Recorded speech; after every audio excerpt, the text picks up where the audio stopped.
Menopausal and perimenopausal women, listen up. It's time to take control of your health and comfort, and Winona is here to help. Winona is a telemedicine company for menopause care who believes that your symptoms are real, important, and deserve to be taken seriously. And for many women, this starts with hormone replacement therapy. Winona's HRT is made with plant-based, bioidentical hormones rather than synthetic ones, so it better aligns with your body to offer relief from hot flashes, weight gain, and other uncomfortable symptoms. 80% of women who use Winona find relief within just 90 days. So, what are you waiting for? Get started today. Visit buywinona.com today to start your free visit. With free shipping and the ability to pause or cancel at any time, your path to wellness has zero obligations. Use code SPRING24 at buywinona.com for 25% off your first treatment plan. That's BYWINONA.com for 25% off. Winona. Menopause care made easy. Summer is the season of hot temperatures, outdoor adventures, and refreshing water activities. Summer is also the season of rough on your feet, causing dry, cracked heels and toes. Introducing Babyfoot, the original exfoliation foot peel that contains 16 natural extracts formulated to remove dead skin cells in 3 easy steps. Apply the booties, relax for an hour, then wash your feet. In 14 days, you've got baby smooth skin and your feet have never been softer. Letting dead skin cells build up over time is hazardous to your foot health. Our professional-grade DIY products, like our original exfoliation foot peel, our men's foot peel, or our moisturizing mask, are some of the best foot care products on the market, created with your foot health in mind. Pamper yourself with a spa day from the comfort and convenience of your own home with Babyfoot. If you want a chemical-free, easy-to-use exfoliating process from the company that created the original foot peel, it's time to treat yourself to Babyfoot. Go to babyfoot.com and use the code SUMMERFEET24 and get 20% off your first order with Babyfoot. That's babyfoot.com and use the code SUMMERFEET24.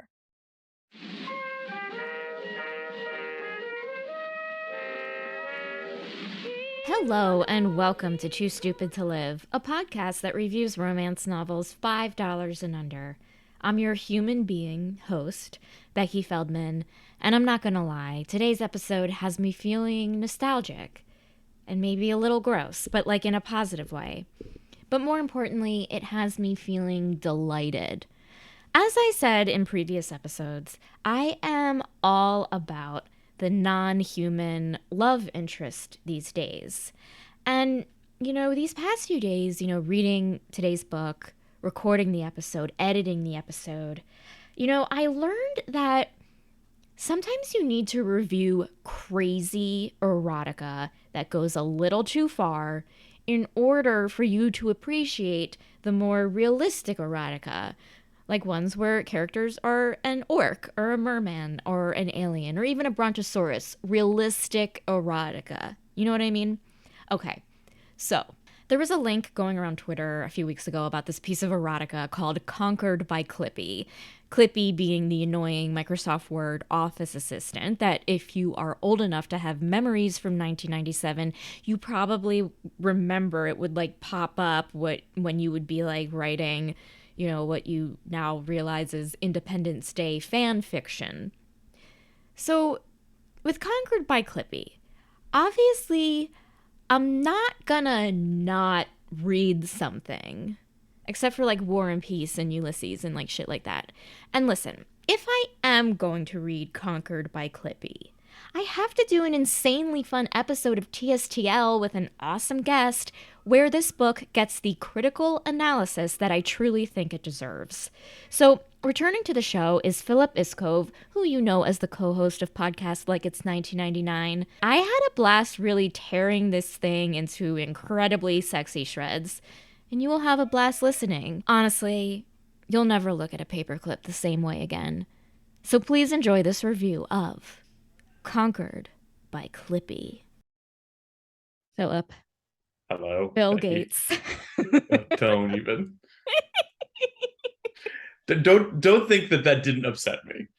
That I had to read my name far too many times in this fucking thing. But anyway, and it was the bad guy. He's the bad sort of, maybe, depending on how you look at it. That's true. And I'm so glad you're here because I need to know how to look at this book. Yeah. I'm pulling it up just so I have it in front of me at all times. Yeah. But before we begin, How has your life changed for the better since first appearing on Too Stupid to Live when we discussed? Oh, I mean, immeasurably. I really can't put it into words, quite frankly. I mean, it's interesting. I did bring up that I was coming on this podcast with some friends. I went to see the Decemberist concert the other night, and I was saying that I was coming back on this, and that we were going to talk about Clippy. And my one of my female friends was like talking about how her friend, I'm trying to think of the best way to describe this, but it's not even a friend.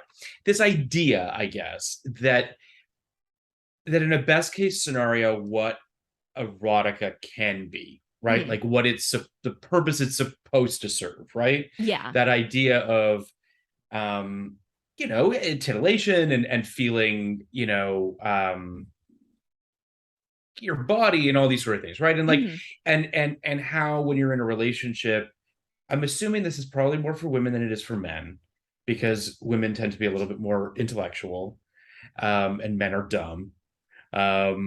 In most cases, we're dumb, horny, stupid Neanderthals more times than not. Sure. And it's just interesting how the erogenous zone that is your brain can be scratched by these books when they're done well. This is not one of those.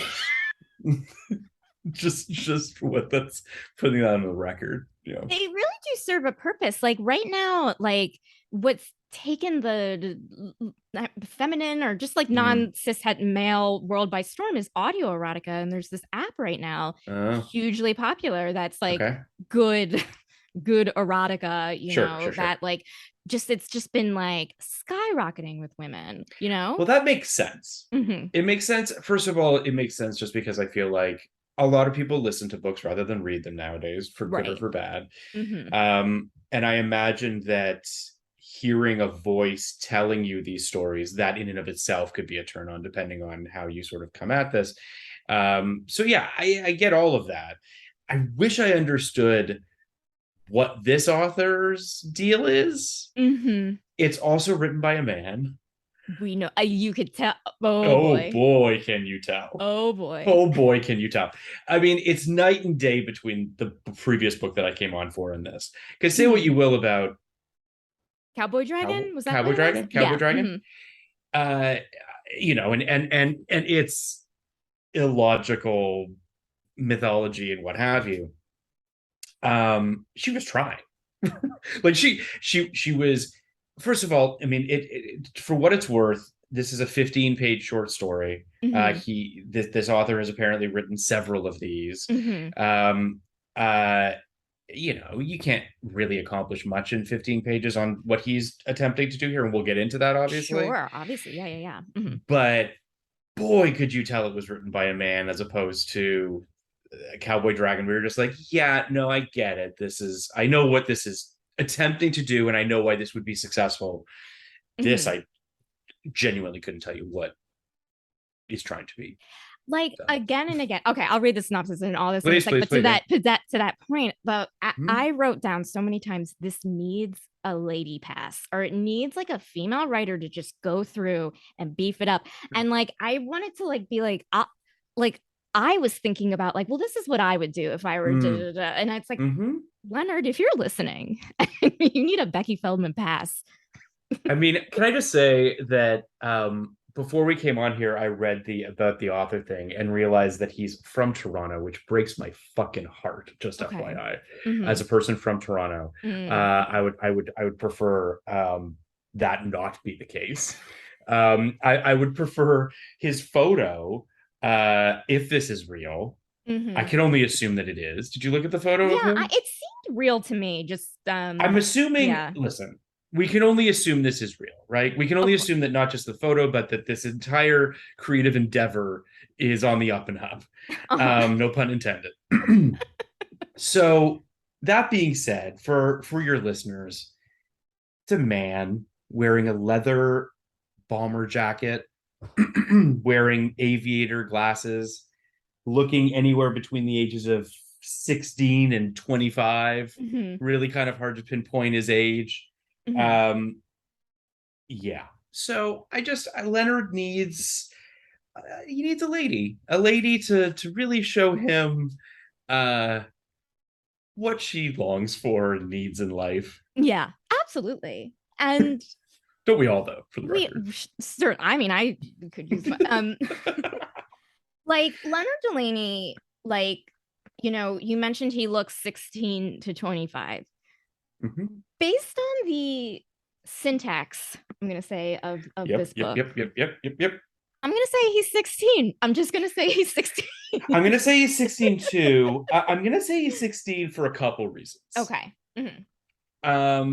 At one point I honestly thought it might have been translated from another language. Mm-hmm. There is a very sort of curt choppiness to the way that it's written that you would read in a high school short story, right? Where it's just like there's no nuance. It's just like and yeah, so like the nuance of language at times made me go like, is English a second language? No judgment, but just made me wonder that. Yeah.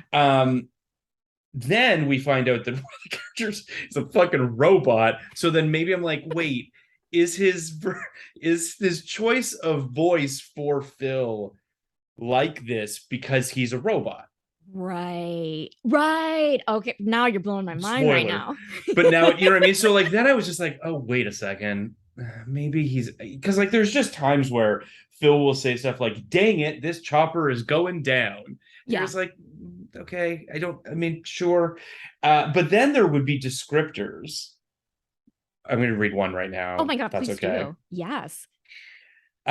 Isn't this beautiful? Asked Phil as they flew over the United States with all its trees and buildings and rocks. I highlighted that one. That made me laugh so much. Because, like, okay, again, I'll read the synopsis in a second, but they're like on a helicopter. The United States. And I was like, it's like one of those sentences that someone writes and that you read and you're like, it's not wrong. No. It's an accurate description of America. Just of that from an alien. Do you know what I mean? Like, from a person who's just never seen the planet Earth before. Exactly. Yeah. The trees and buildings and rocks, that is America. I can't dispute it. Indisputable in its depiction, and yet doesn't really get to the heart of this country.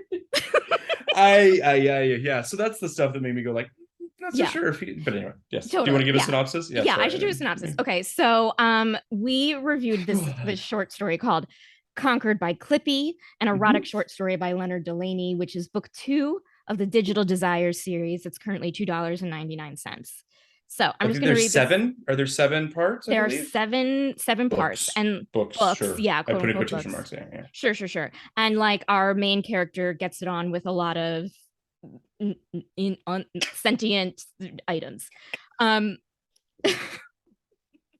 Okay, so the first one just is Tetris. Yeah. The first one is taken by the Tetris blocks. Taken by the Tetris blocks, which there is if you buy this book, quick link to a place during the story for you to go and just like if you need the backstory, which frankly I did.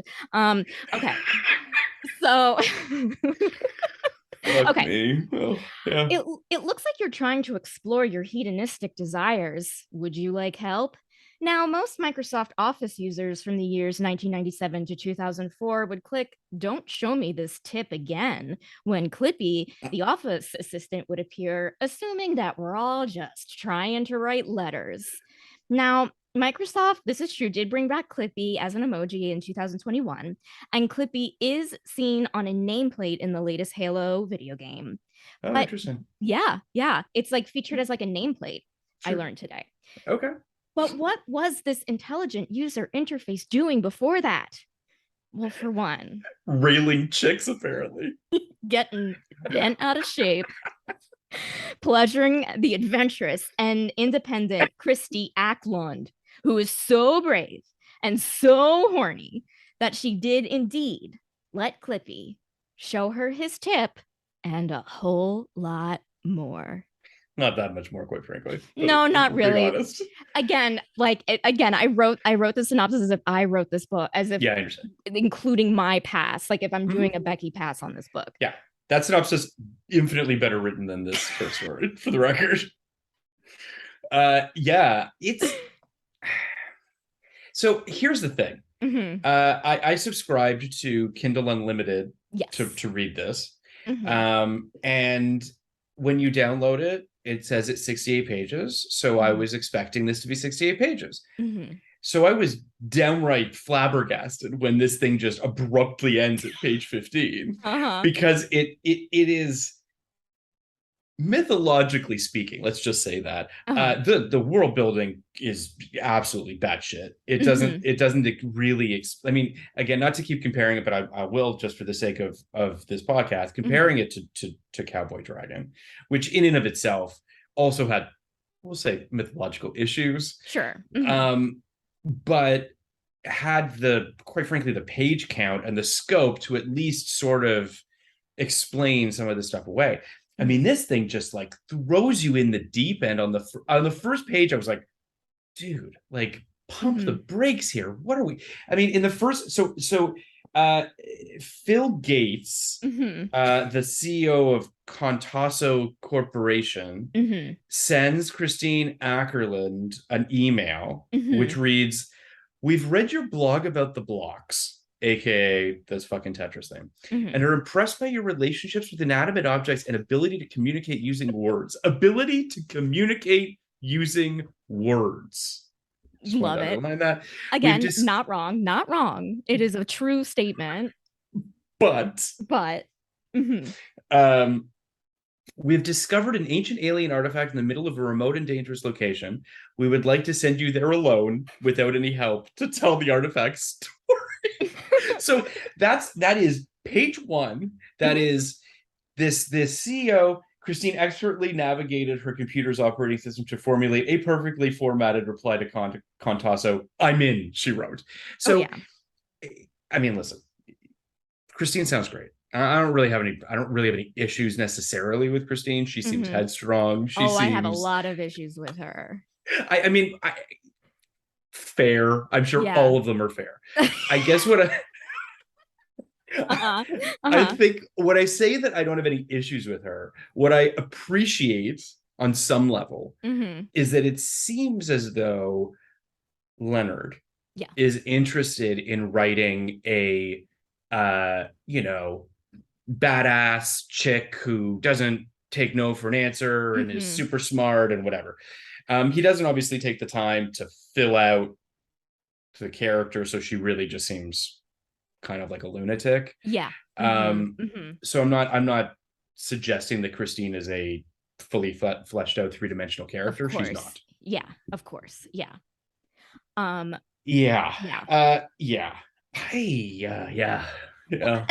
need to back up just a little bit. Please. The second paragraph. Okay. Yes. Okay. Yes. Well, the first paragraph says, it starts off like, Christine Auckland is an independent woman. Like, she doesn't let men open the door for her. But then all of a sudden, like, she doesn't like men doing work for her. Great. Yeah. But then all of a sudden, it's like, she doesn't even like elevators or her glasses. It makes her seem crazy. And I'm just like, first of all, that's not even men. And second of all, I just picture her every morning putting on her glasses, being like, "Fuck these you, motherfuckers," and then like putting them on and then being really smart. Wait, it's like bordering on like Christian Science of like, I don't believe in aspirin. I don't believe it's like, these aren't like, this isn't the patriarchy. This is just stuff that might make your life a little easier. But if you want to take the stairs, take the stairs. But it's like, stairs, like, when did like we decide stairs were men? Like, you know what I mean? Like, if there's one thing that signifies patriarchy, it's nothing but stairs. Like, these fucking these penis stairs, I will not stand for them. I agree with you 100%. I which kind of comes back to like, the first sentence makes you go like, okay, Leonard wants to tell a story about an independent woman. And then the second sentence makes him seem like he does not understand women at all. Exactly. Yeah. And the thing is, here's the thing. Like, I know this whole book is a joke. Like, I get that it's a joke.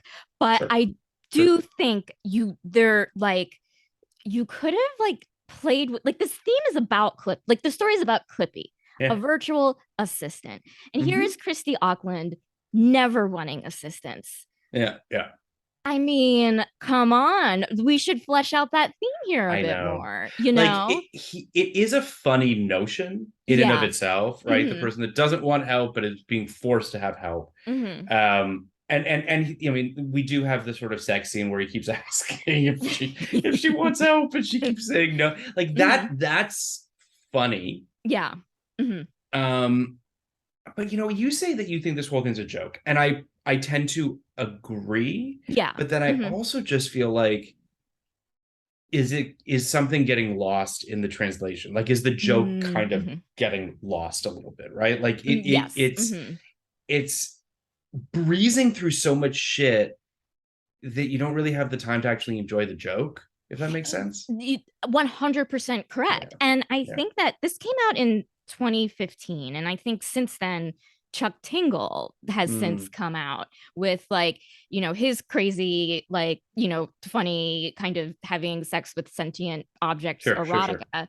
And like, I reread a Chuck Tingler again today because why not? Hmm. And like he does such a great job, like really mimicking erotica with Hmm. this stuff. And I think that's what makes this stuff so funny.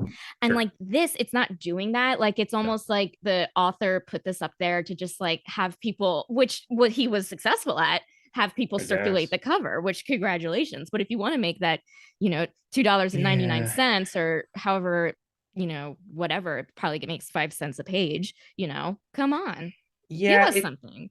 it does feel kind of slapdash, right? Like it's like he Yeah. had kind of an idea and he thought it was kind of funny. And I have not read these Tingle books. Mm-hmm. I've friend of mine brought them up to me the other night. Mm-hmm. Um, so like I guess on some level, these exist Yeah. Mm-hmm. of the kind of like winky, funny, meta kind of thing. Yeah. I don't Mm-hmm. quite get who that's for though. Like I don't know what Mm-hmm. that's. I mean, again, I don't mean to. I'm certainly not. This isn't a judgment. I'm just trying to think like rewinding to what I was saying earlier about sort of the earnest hope in a dragon cowboy dragon, Yeah. where you know what I mean, where it does feel like she's trying to do some world building. She's trying to kind of just jam Game of Thrones and Twilight together, Mm-hmm. Mm-hmm. or whatever. And more power to her. Mm-hmm. I don't really have an issue with that because that to me feels like it's fulfilling some sort of a purpose. It's it's your 50 Shades of Grey, what have you, Right. Yeah. right? Yeah. Yeah. Mm-hmm. This and by extension, the Tingle stuff you're talking Mm-hmm. about, I just kind of go like, it's a head scratcher to me. I just genuinely don't know who it's what it, but Yeah.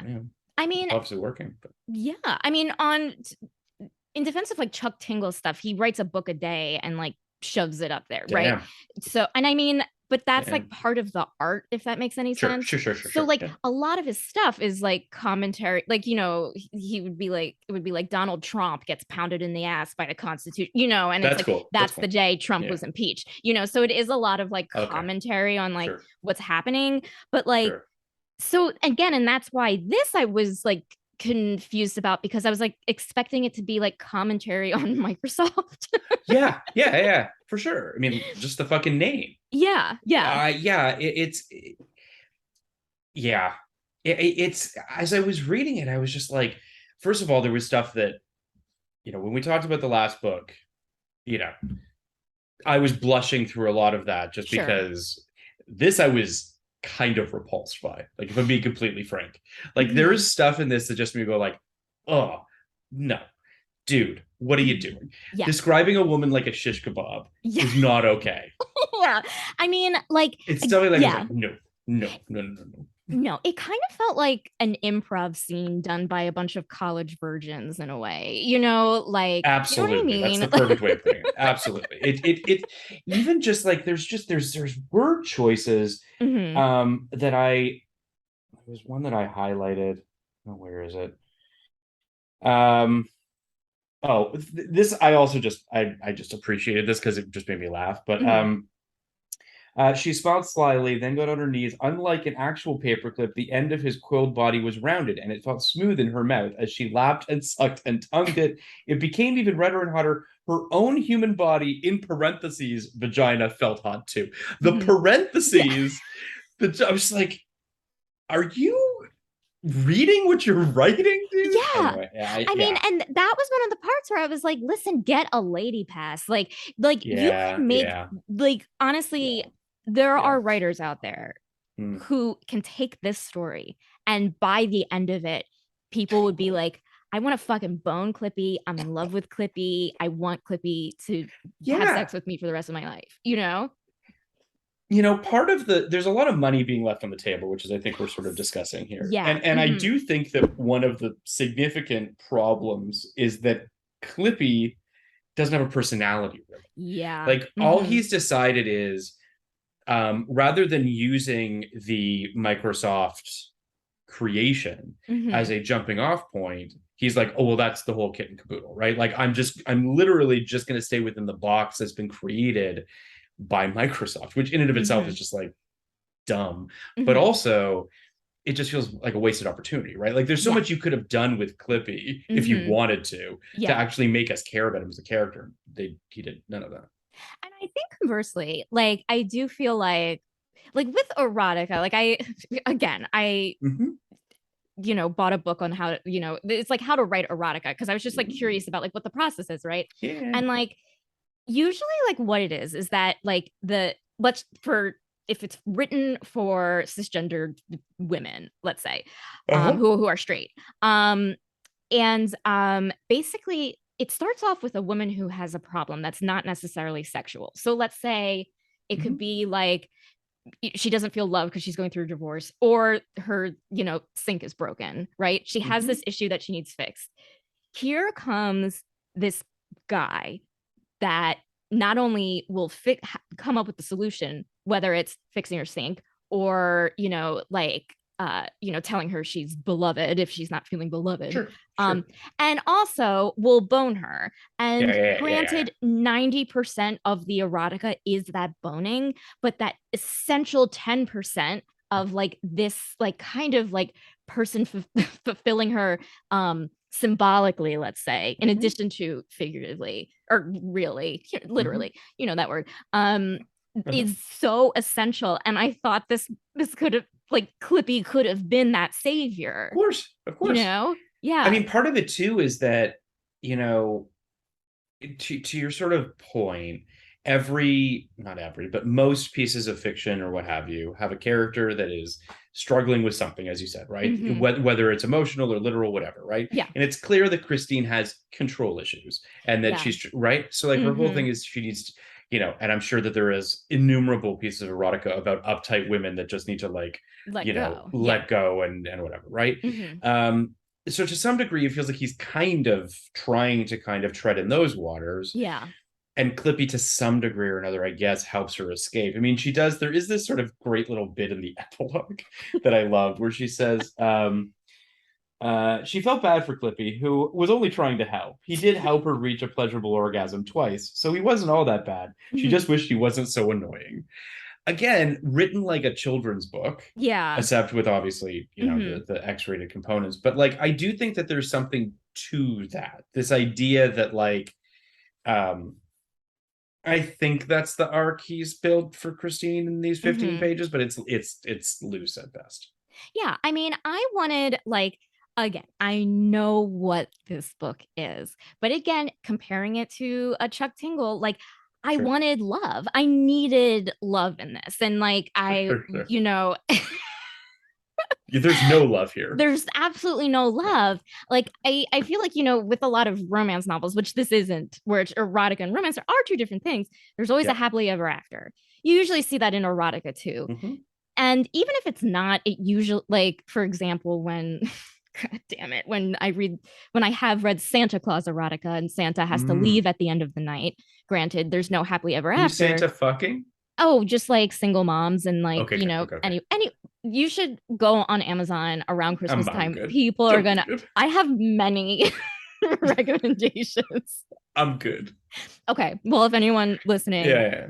Anyway, so the night's over.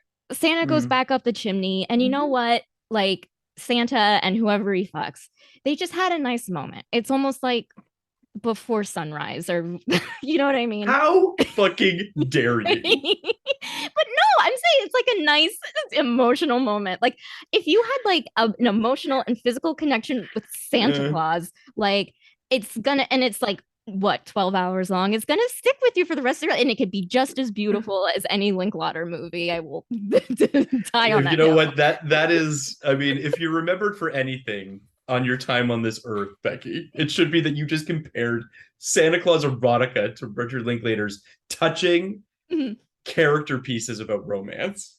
I Absolutely, just yeah. can't. I just can't. I do. It needs to be said though that I think that Mhm. part of, I mean, there's a lot of problems with this short story, but one of the Mhm. major problems I think is that fundamentally Christine's the only human in it. Yes, yeah. Mhm. That's a problem. Okay. It's a problem. It's a problem because I think it kind of leaves her twisting in the wind. And unlike Mhm. something like Cowboy Dragon, which again had a fair amount of titular cowboy dragons in Yeah. it, Mhm. most of them were men, Yeah. like, had human forms or what have you.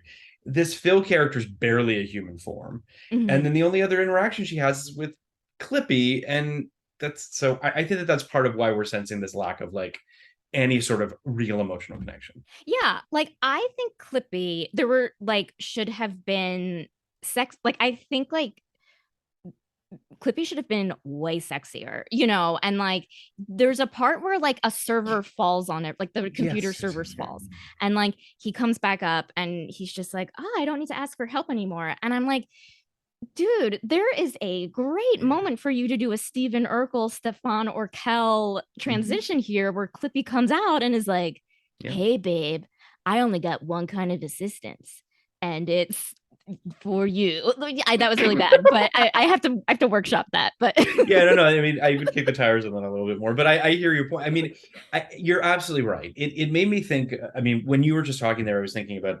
Did you watch True Blood? I'm assuming you did. yeah. Maybe you did. Okay. Mm-hmm. So when you had the oh my God, the Alex Sarsgaard turn that happens to him, Mm-hmm. where he gets sort of amnesia and he becomes like this super nice guy, right? Mm-hmm. And this is all just to say that you're absolutely right. The window was there, and for whatever Mm-hmm. reason, Leonard just breezed right on by it and was like, I'm fine just having this. I don't Yeah. know.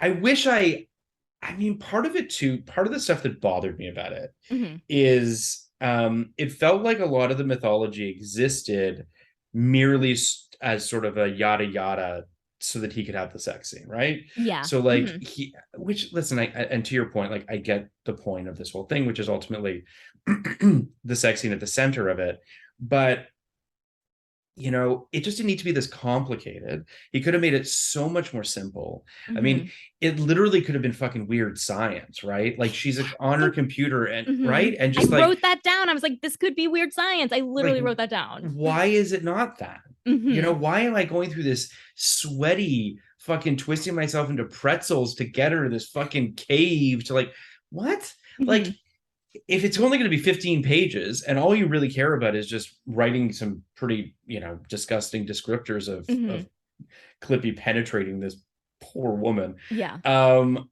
yeah, just have it be like fucking pop out of her computer. It could be her, Mm-hmm. like the movie, her. Like it could be quite Exactly. simple. Like it's Mm-hmm. really easy. Like when I saw that conquered by Clippy, I was like, oh, well, clearly Clippy's going to be a voice, an AI Mm-hmm. of some sort, and it's going to be like her, and they're going to have sex, audio kind of whatever. Mm-hmm. Obviously that's not the case. It could have Mm-hmm. started that way and then evolved to him coming out of the computer. Like there's just, again, we've workshopped this and made this like fucking 50 times better than it is right now in the 20 minutes we've been talking. Like it's just crazy. Yeah. I mean, like, and I think like, you're a writer and like we're writers, and like there's this Right. idea of promise of the premise, Yeah. and it's like Yes. you're not getting that with this. But then at the same time, it is falling under the erotica category Mhm. on Amazon. It And is. again, I want to say that sex scene was like not like, I know it's 15 pages. What was like two paragraphs. And it's like, Yeah, I'm looking at it right and now. it's like listen, like I know this is going to sound crazy, but like the author could have gone further. Like 11 out of the 15 pages of this could have just been her and Clippy boning, and they could have really gone there. Like, listen, it's allowed. Like, Clippy isn't an animal. This is this is all bets are off. Yeah. And it's like, I know it's weird, but like, someone is going to enjoy that, of like a loving, sexy, smooth chalk-in paperclip, just saying, what can I do for you? This is about you. Right.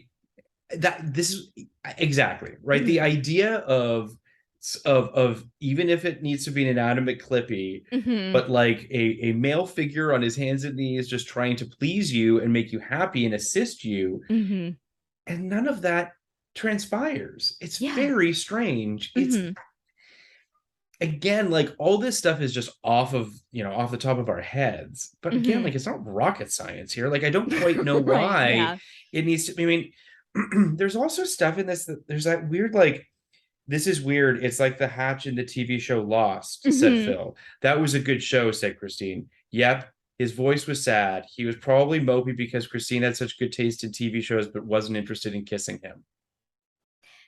Right. What? And it's like, and then again, I'm like, what end? Yeah, is that commentary on, like,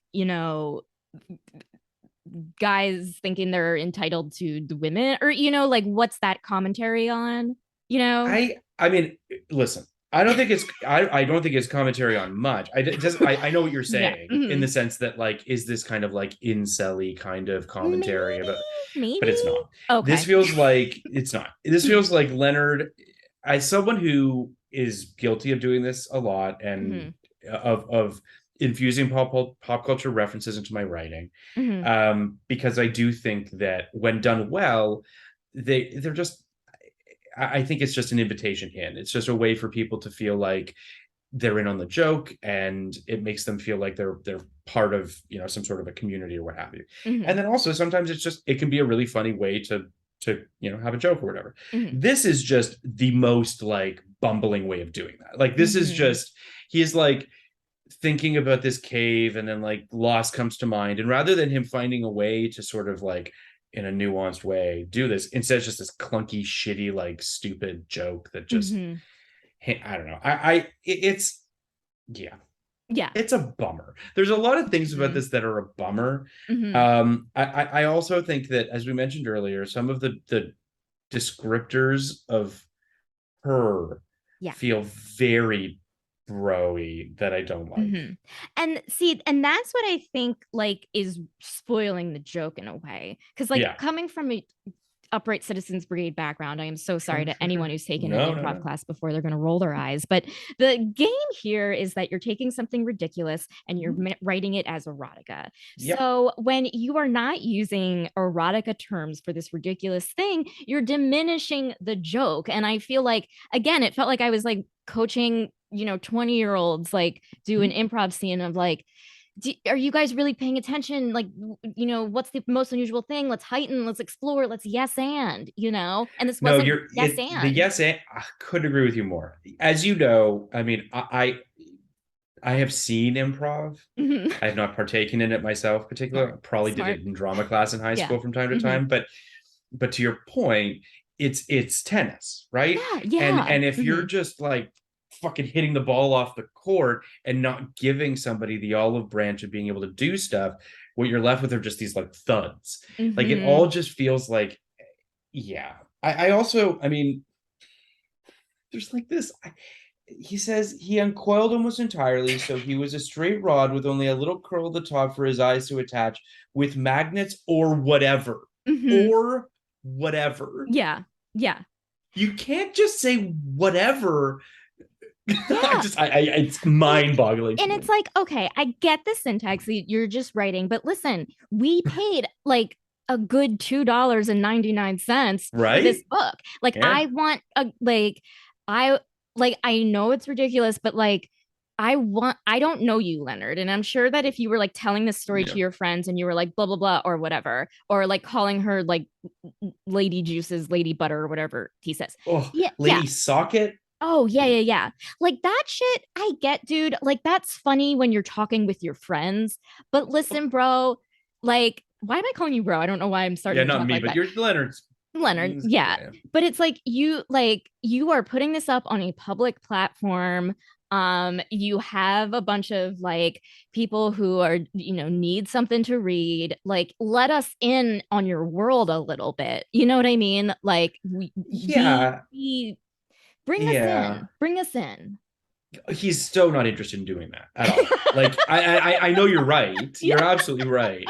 But he could not be less interested in I that. And know. it's like when you do get to the sex part of it, I mean, describing her nipples like eager little puppy noses made me want to fucking barf. Like, Yeah. what Hmm. are you doing? Like I mean, truly, you are mashing together Hmm. all these things into something so I just don't even, I genuinely don't even have the words to describe Hmm. some of the choices he made that just made me truly disgusted. Yeah. Yeah. And I'm not even at the penetration level yet, which I wrote down. This would send someone to hospital. Like that Oh, I is mean, what I wrote down. literally, He what is impales her. Vlad the he impales her. he impales her and he says, "Where is it?" Oh yeah, she felt his warmth push past her pussy toward her internal organs, including her heart. That's Hmm. that's impalement. That's just she's dead. That's a metal rod that has just Yeah. Impaled her. impaled her. He then talks like the whole kebab component. Mhm. This is what I wrote down. My note was, "This is a nightmare." But then later on, I wrote, "But maybe okay." And then I wrote fantasy colon. This stuff doesn't send her to the hospital. I don't know what I meant by that, but maybe this is like, The fantasy is she doesn't die, and that's cool. yeah, what a fantasy! Like I have like my sexual fantasy is not dying. I Not being torn apart by yeah. metal from the inside.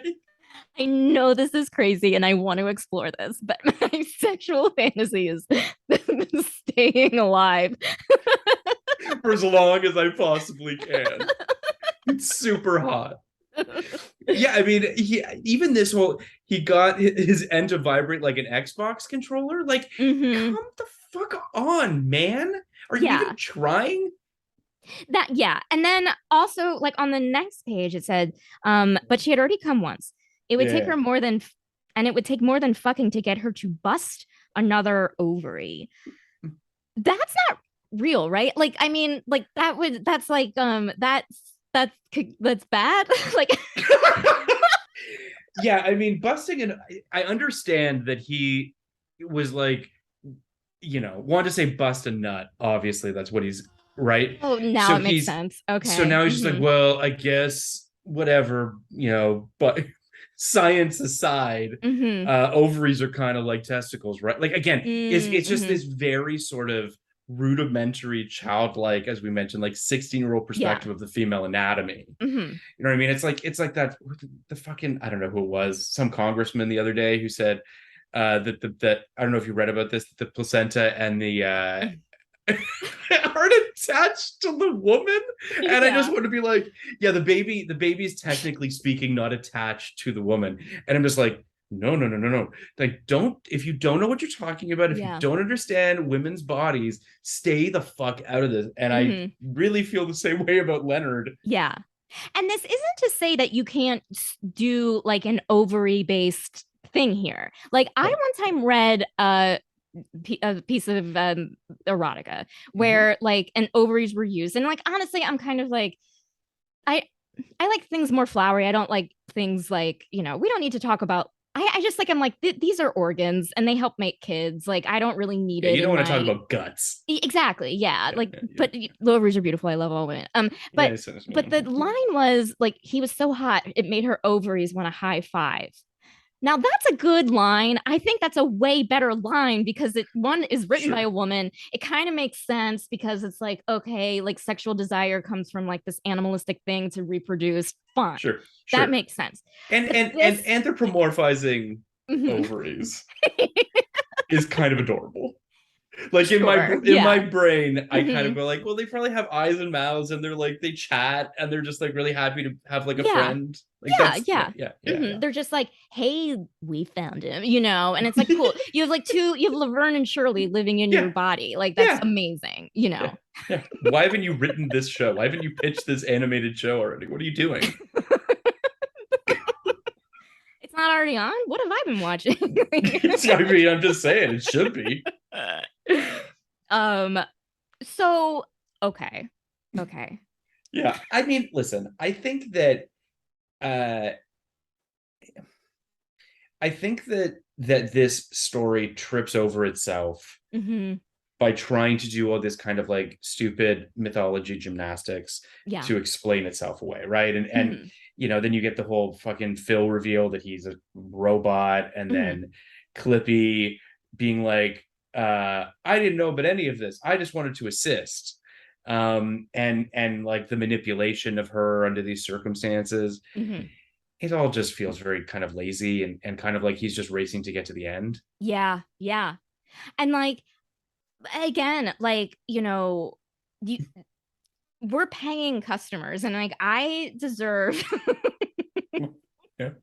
You do. You deserve like your money's worth. I Yeah. deserve my money's worth. Yeah. I like and you know, like it I'm just and granted they did a thing which I learned is like what a lot of like self-published erotica writers do to kind of like get the to like you know try to like make as much money as possible is Mm-hmm. they say that their story is really 60 pages because that sends you Mm-hmm. up in the Amazon algorithms. But your real erotica is only like 11 pages long. And then you just like add on other shit at the end, whether it's like actual stories or just like follow me on Facebook or like follow my friend on Okay. Facebook or like blah, blah, Okay. blah, blah, blah, just to like fill up the pages. And that I understand it if like you're kind of, you know, it's like I got to get as much erotica out there as possible, blah, blah, blah. Right. But there we are paying hornballs, man. And like Give us the goods. it's Yeah. $2.99. And like I, you know, I've read free erotica that were that way more character building, sexy, Totally. life changing, you know. And Well, this also, I mean, this thing had what, like 2-3 stars from what I gleaned. yeah, or like 4.5 or something. Let me Did it have find it. that many? I thought it was pretty low, which made me feel like a little bit better about it, but maybe I'm wrong. Let me look. It has 3.5. One, two, three Out of and a half 5.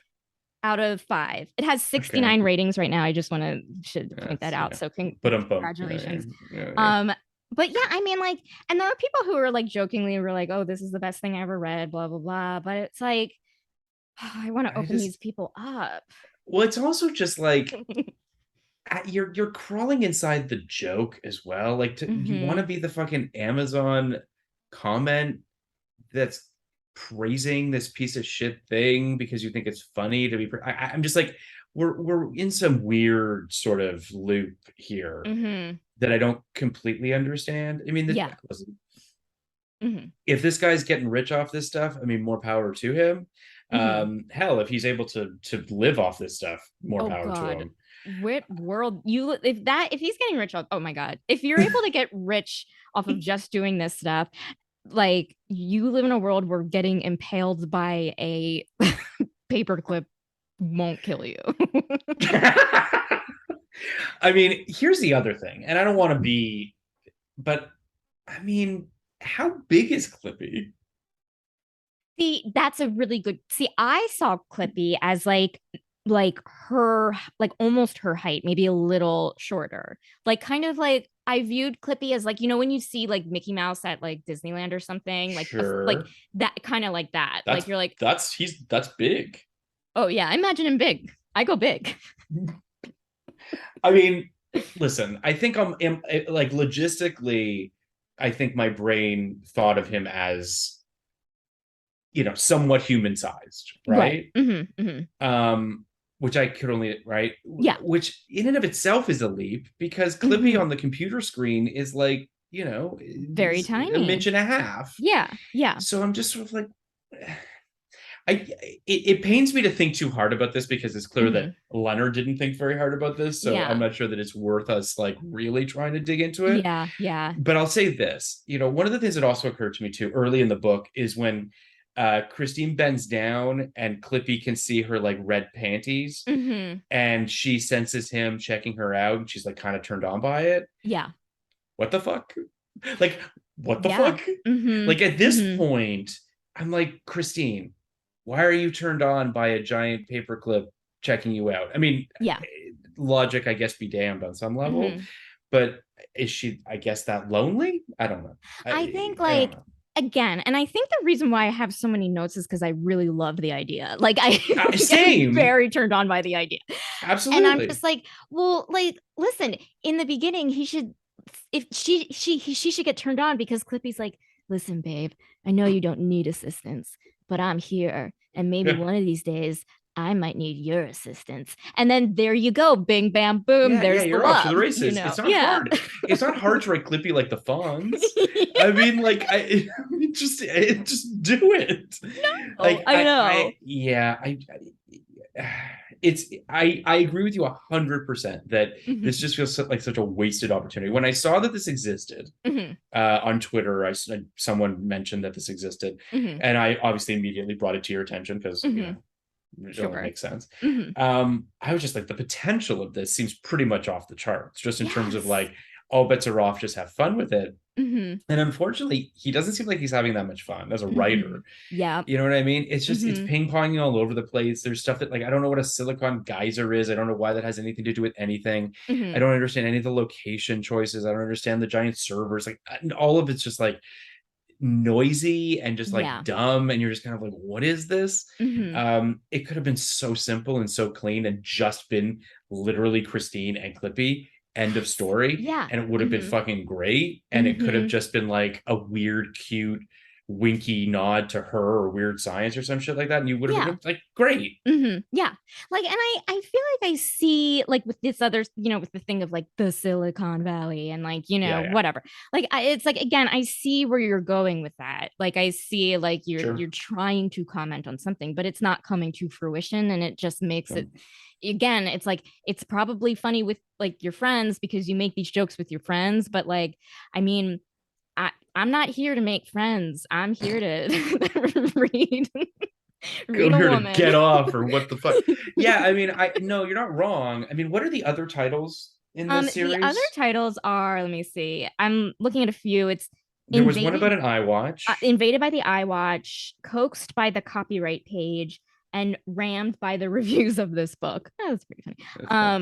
And first of all, iWatch isn't a thing. It's an Apple Watch. My guess is he couldn't say Apple or he gets sued. Oh yeah. I'm surprised he could say Clippy, since I'm assuming that's owned by Microsoft. Now here's the thing. I you know, obviously looked up Clippy on Wikipedia. It's Clippy's real trademark name is Clippit.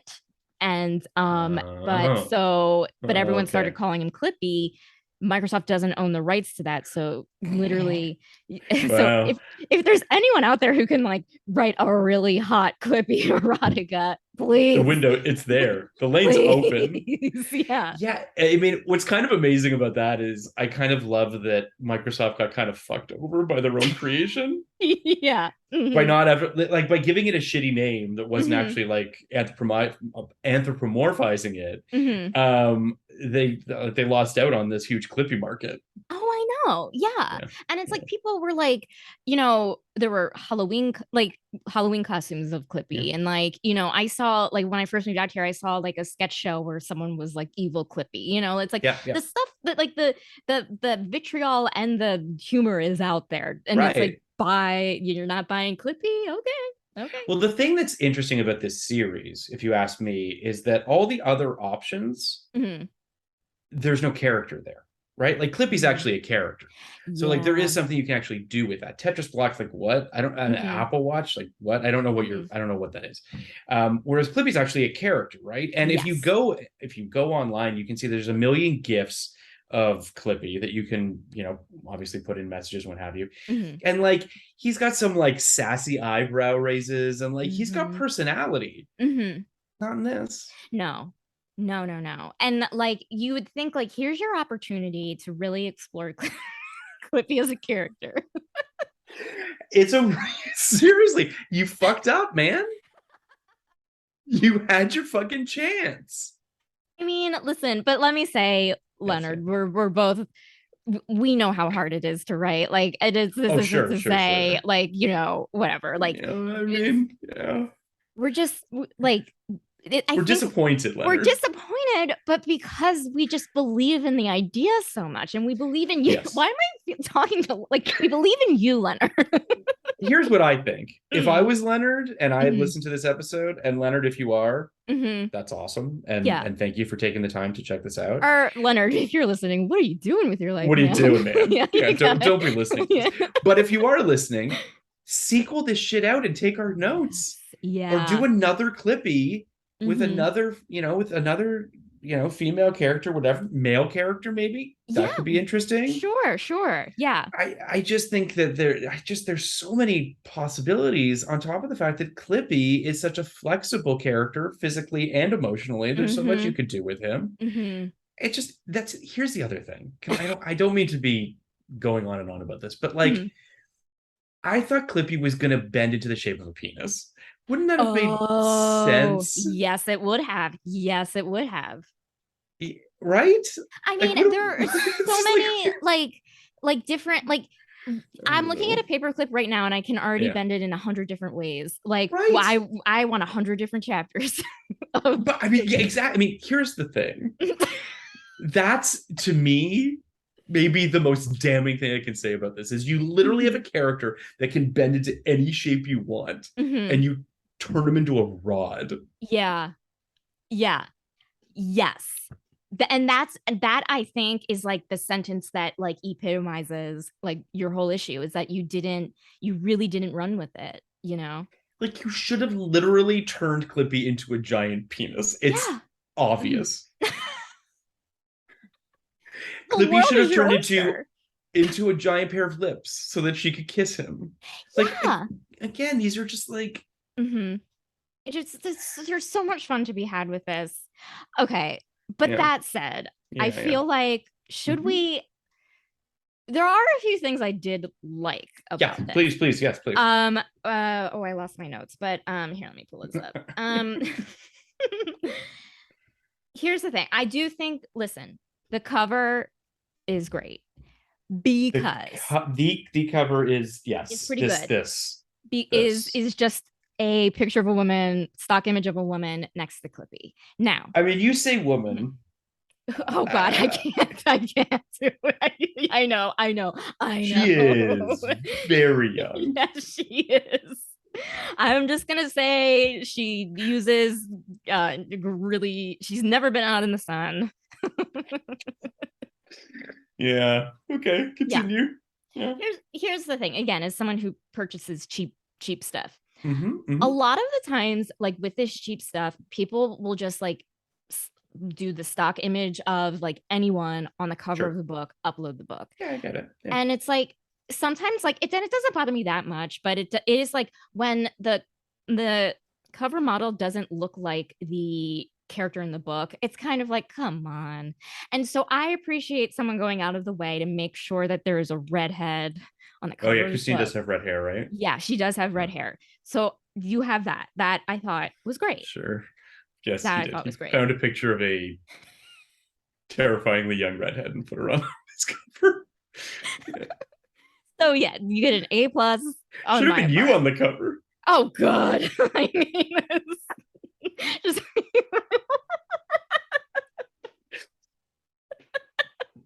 I should like superimpose my face on it, and that will You be the should. I new. mean, I feel like if it was you, you'd be like, you'd be like giving him an album. Yeah, It'd be like a crazy wacky duo kind yeah, of we'd picture. be You'd like be like back to back. back You to know what I back. mean? It'd be like look at this crazy pair, and what are they gonna get up to? It should be great. Yeah, like I see it as me. I wake up in Las Vegas one morning. I wake up next to Clippy, and we Yeah. look at each other in Yeah. bed, and we're like, Yeah. "What did we What? do?" That's the cover. Yeah, Just you guys looking at each other, just wide eyed. yeah, we're Huh? just like my hair's a mess. There's like Yeah. stuff in it. Yeah. He's Yeah. all like sweaty. Maybe there's Yeah. like stolen money. We had a night. We had a Sure. Vegas night. Had a crazy night. Crazy night. Yeah. We also got married. By the way, already better. Already a better story. yeah. And he's like, I was just trying to assist you. And it's like, yeah. Were you? What? Were you though? Yeah. Here's another thing I really, Yes. really appreciated about this book. And we, in the beginning, both we and the book book itself glossed over the fact that there was a helicopter crash. Oh, yes, of course. Sure. Yeah, there is. Understandably so. Helicopter crash, whatever. Yeah. But you know what I appreciated about this is that our main character, Christy, she doesn't care. She doesn't care. She just gets out of that helicopter and does her job. And, you know, really, girls get it done. I appreciated that. I mean, listen, I appreciated that too, but it did make me feel like, what? Yeah, we had a plane crash, like a helicopter. You don't just walk away from a helicopter crash. No, you don't. But in this world, it's like, oh, it's like the way they were like, oh, I guess I had a flat tire. Oh, the helicopter crash. I'll call AAA later. We'll get to it later. Yeah. And then at the end of the story, it says like, and in the end, she hiked home, and then she wrote. You know, there was like one line. Absolutely. Yeah. Totally. I can't help but feel like too much is happening. Yeah. Like, it's just too much is happening. But yes, Christine does get up and say, what did she say? Get me down there and I'm your girl. So yeah, you got that. Yeah. Like, great. Like, that's great. Okay. I have a question for you. Are you more of a Christy where you're like, I don't want any help, you like to do things yourself? Or are you like the type of person, like if someone does offer you help, like, are you like, oh, I can take this help? I take help whenever I can get it. You want to help? Great. Like, as I know, there's so many people who are like, I can do this myself, and then there are other people that I'm not. I mean, I guess it depends on the situation. Sure. I mean, I'm sure there are circumstances where I would say like, no, I've got this. Yeah. But more times than not, I just sort of feel like, I mean, two heads are better than one, right? Like, you want to help. Exactly. Yeah. So I agree with that. So then when Clippy would pop up on your Microsoft Word from 1997 to 2004, what were your thoughts? I didn't have any visceral reaction to Clippy. Like, what are your memories? I remember being quite annoyed by Clippy, if I'm being completely frank. Okay. I mean, Clippy, I would often be like, fuck off, like, go away. Right. Like, because he was generally not that helpful. Like, as is the case with most of these things, it's like when you go into a website today and there's like a fucking chat window that comes up and says, how can I help you? I'm like, fuck off. Like, if I need you, I'll fucking find a way to contact somebody there. Right. So I there's a lot of that with Clippy where he's just sort of like, can I help? And I'm like, well, you can make this a longer process, probably. You know, and so it does feel like Clippy's been obsolete for quite some time because of just, there's a help drag and you just type in what you want. Right. So, and like, I feel like it, for me, it wasn't the fact that like Clippy was there and I just had to do an extra click. It was like, Clippy, I'm in like 8th grade. I know how a letter works. Like, I know you press enter and you hit tab. And it was like, I just like didn't like the way that Clippy, like, I think this maybe speaks to a larger issue of like, none of us like being underestimated, you know, none of us like being treated dumber than we are. No, Clippy is by nature patronizing. Yes. And then on top of it, I mean, I don't want to get too, but like, Clippy could very well have been an allegory for the patriarchy within this. Absolutely. If they really wanted him to be. Absolutely. And instead, because a man wrote this, that's why it's not. But I do think that there's something there, right? There's these books obviously aren't particularly subtle, so you don't really need subtext, but like, there's a moment when you could literally just be like, I don't need help. I can do this alone. Like, there's just, you literally can have that coming out of her lips, but you know, whatever. Yeah. But like, you make an excellent point, because like, I think like it could also explore the idea of like being so resentful of someone and hating someone so much, but then also wanting to fuck them at the same time. And there's like this like weird thing of like the push and pull. The push and pull, you know, like I thought that there were so many directions this book could have gone in, many directions. Yep. the hate fuck between these two again would have Could have been great. loved it. Would have could have been loved great. it. Yeah. Yeah. And instead there's no chemistry really. No. Um and I really, I don't want to belabor the point, but I do think that part of what was so kind of unsettling about the sex scene is that, there were opportunities, as I said, to sort of be able to bend him into shapes that could make your brain not go to the, oh God, that's sharp metal thing, right? He literally could have been a pair of hands. He could have been bent into all sorts of different ways so that it didn't feel like she was literally fucking a piece of metal. Right. Yeah. Which is scary. It's horrifying. And we talk about how it's like the end of his metal is hot. It's like a hot rod. And I was like, oh, this is a nightmare. That's a fucking nightmare. That is truly like, oh, can I fuck a poker? Like from like a fucking fireplace? Like just ram a piece of hot steel inside my body. Yeah. It was like I was like, and to me, out of all of the disappointments of that book, that was the most disappointing. That moment was the most disappointing. Well, because this comes back to our initial point, which is that this was clearly written by a man. Yeah. Who has no idea what it's like to have something inside him. Right, sure. So and the pain that could be associated with said thing. Yes. So the idea of him being like, yeah, she's gonna love this. It's like fucking hot metal. What's not to like? It's well, like, I'm gonna counter that point because I think most people know that when something is hot and you touch it. I'm gonna counter this with just a human knowledge of the human body and pain receptors. Like when the stove is on and like I put like this is don't touch. I've learned many times like don't touch if this is hot. Yeah, how hot is this? Yeah, when something is so hot it glows, you don't want it near flesh. Yeah, no one's like, there isn't a fire out there that's touchable, like It's true. Yeah, I guess you're right. You don't need to be a woman to know that this would be really painful. Touche. Listen. Okay. You're gonna play a fuck, marry, kill with Clippy, Siri, or Amazon Alexa. Who would you marry? Interesting. Who would you fuck? Who would you kill? Okay. All due respect, I'm killing Clippy. Me too. Sorry.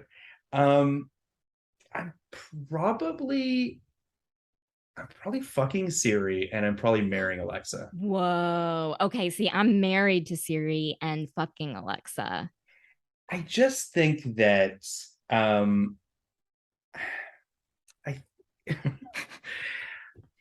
so Alexa as a name feels a little bit more like a woman you marry. Oh, Siri feels like this exotic hot chick, perhaps. I get that. Yeah. I also think that Siri really only knows music. Yeah. So there really and like some locations. You can really have like a long conversation with Siri. Okay. Whereas like Alexa, she knows my wish list. I mean, we could, yeah. That's a very accurate argument. I mean, like valid 100%. I feel like here's the thing. Like I feel like I'd be married to Siri. Yeah. We're not like we're in it. Like Siri and I were in it. Yeah. I will cheat on her with Alexa, and like, but we won't. And like, it's just gonna be like this underlying because like in this marriage, I'm a piece of shit. So. Yes. Yeah. I'm very bored with my life. I'm a very unhappy person being married to Siri. So obviously I'd be going to Alexa to just like, scratch an itch. And like Siri knows that I did it. I obviously know that I did it. Right. We're not talking about it. And Siri and I are just gonna grow old together and just like live our lives. That's interesting. Yeah. I feel like Alexa also, if we're gonna really get into this, Alexa could supply you with a lot of things, a lot of sex Yeah. toys, Mm-hmm. a lot of lubricants, a lot of Yeah. various things Mm-hmm. that Mm-hmm. Siri would just be, Yeah. ineffectual at. Siri would just be like, oh, here are a few websites for the things that you want. Yeah, And yeah, it's like, yeah, you don't yeah, listen.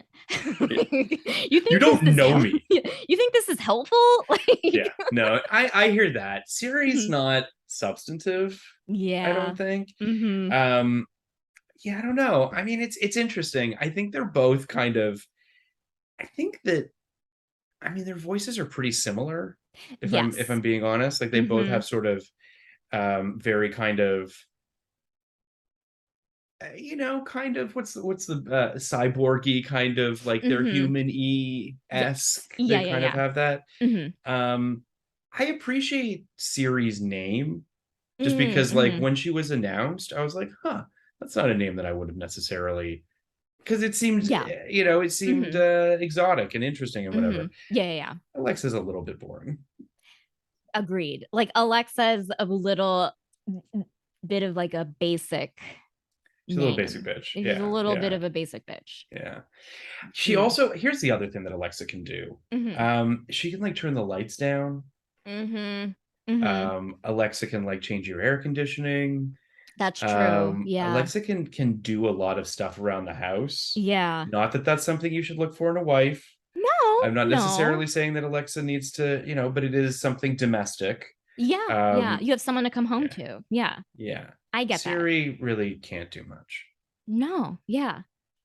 It's a real, talking about this, it is funny because I do. So my roommate has a real problem with any of these things. Mm-hmm. I mean, I bought a Roomba and she still doesn't trust it. Uh-huh. She just Understandable. says Mm. she's afraid of the robo apocalypse, which Sure. listen, she should be. We all Who should be. knows? Yeah. Mm-hmm. I mean, climate change is coming before it, but whatever. Yeah.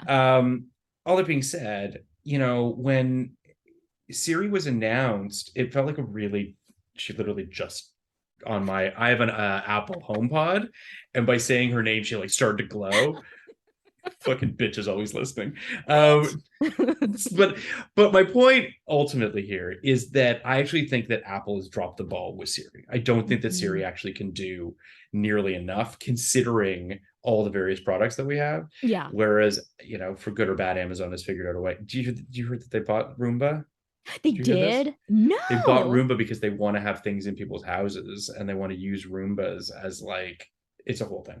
Okay, Amazon's that's trying to take horrifying. over. Horrifying. Yeah. Well, they're gonna buy my medicine and then also my Roombas.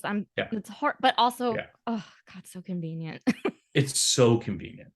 Can I just tell you that I've been Mhm. going through this whole fucking 3-act play trying to buy a new record player because Mhm. my turntable broke, so I bought a new. And I've been like, I've got literally like 2 of them and all these various things. I'm trying to figure out which ones. I bought it all through Amazon. I'm Mhm. going to send like all this shit back, and just Mhm. like it is great that there's a place where you can buy a bunch of shit and then just like dump it back in a box and be like no, and they Mhm. just take it. Yeah, It's kind of great.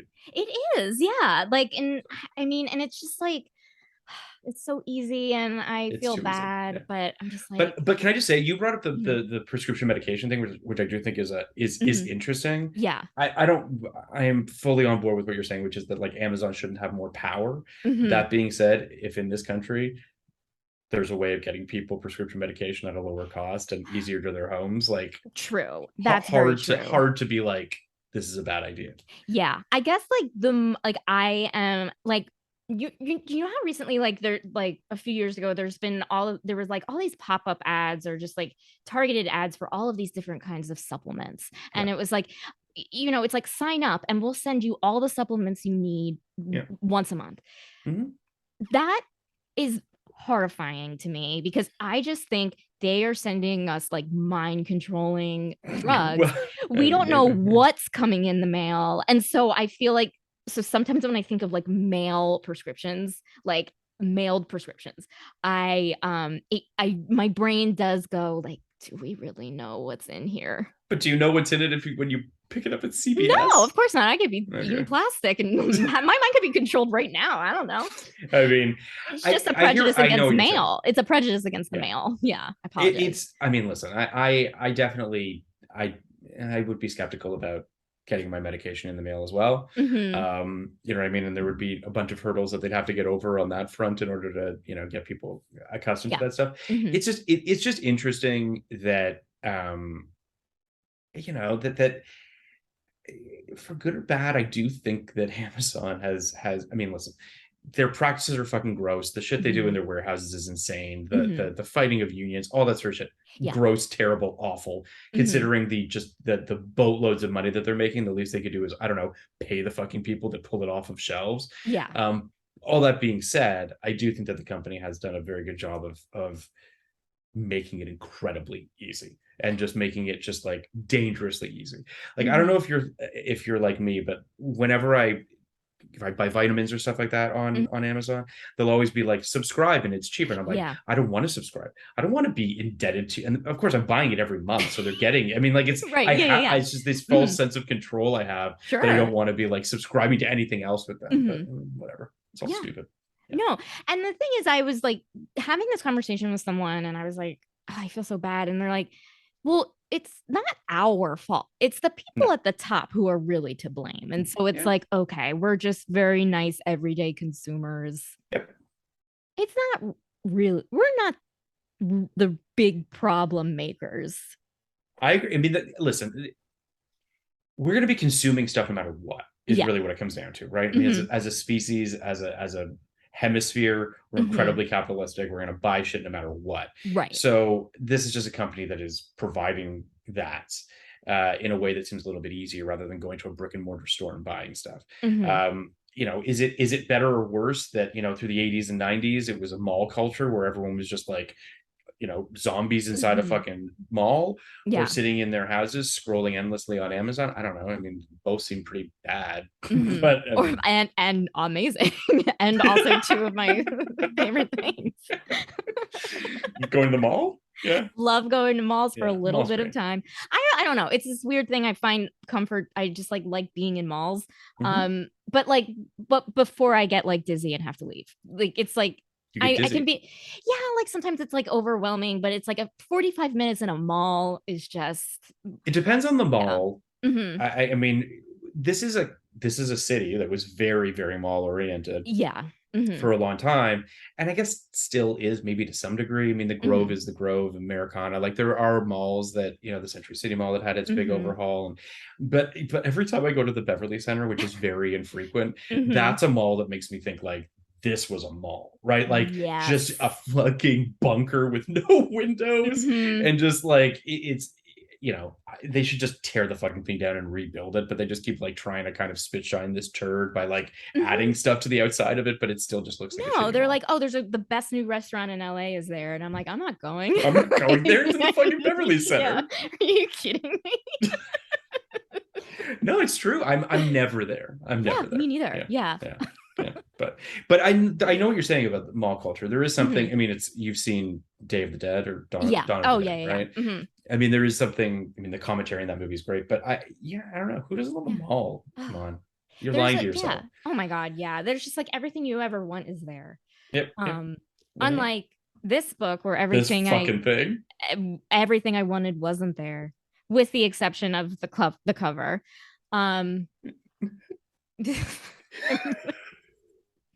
I'm just gonna say you would have been better on the cover. That's all I gotta say. Thank you so much. Thank you. I mean, again, listen, Leonard, if you're listening, I'll do a pass on the cover. Can you? I mean, I know that you know people that could Photoshop you onto the cover of this book. I don't know Photoshop at all, and I could do a better job Photoshopping myself. All I'm saying is that you should do that. For the release of this episode. That's all I'm saying. Okay. I'll attempt. I'll ask around. I think I love that you just did the pose. And what is she doing? She's like her hands on her neck. I don't know. Yeah.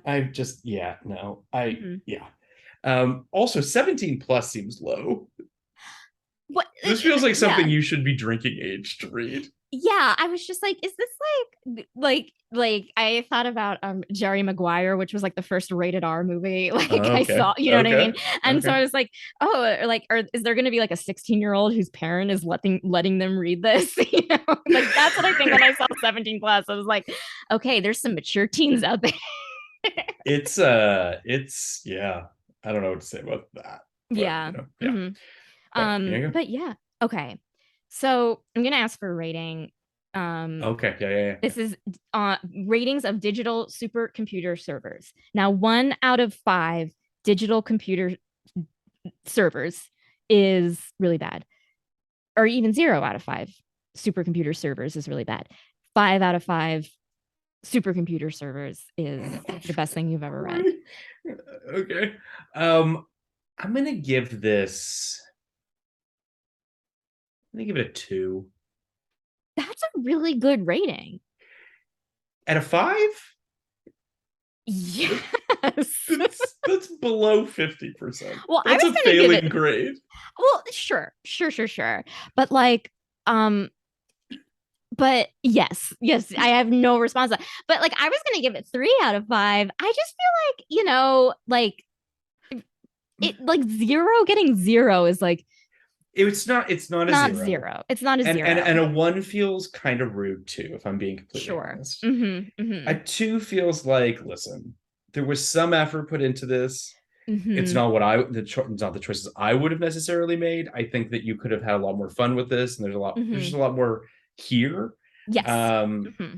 but like this is below 50%. And this is not a passing grade. Yeah, I can't not pass someone. I think that's just like my thing. Oh, I see. So Okay. like, Fair enough. well, I mean, if I'm not, I'm talking like I've never failed a student. I'm a really good Yeah. teacher.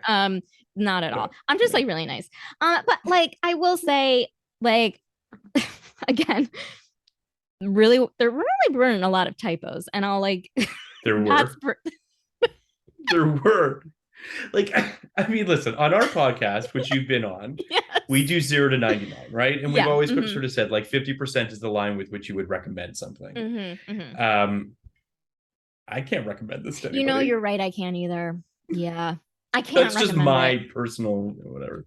Like yeah, I mean, I'd be like, if you like, this is a if you want, you know what I mean? Like, you can read it if you want, but this isn't Yeah, like, oh my God, you have to read this. It's the most amazing thing no, I've ever read. It's no, not that at all.